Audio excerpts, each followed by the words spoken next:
লক্ষ্মীপুর জেলা আওয়ামী লীগের সাধারণ সম্পাদক ও সাবেক এমপি নূর উদ্দিন চৌধুরী নয়নের ভগ্নিপতি, রায়পুর উপজেলা চেয়ারম্যান মামুনুর রশিদ ও পৌরসভার মেয়র গিয়াসউদ্দিন রুবেল ভাটকে ৭২ ঘণ্টার মধ্যে পদত্যাগের দাবিতে প্রতিবাদ সমাবেশ ও বিক্ষোভ মিছিল করেছে স্থানীয় বিএনপি, যুবদল, ছাত্রদল ও ব্যবসায়ী নেতাকর্মীরা।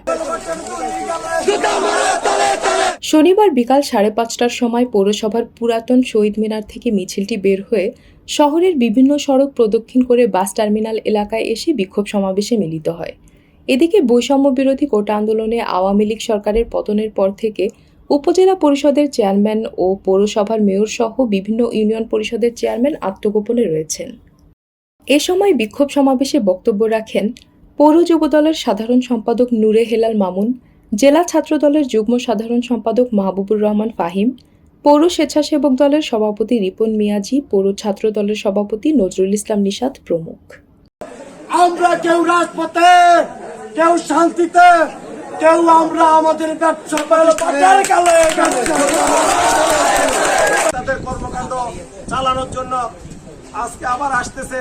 তাদের বিরুদ্ধে একাধিক চাঁদাবাজি, লুটপাট, জমি দখল, ভূমি দখল, অনেক অসংখ্য রেকর্ড আছে।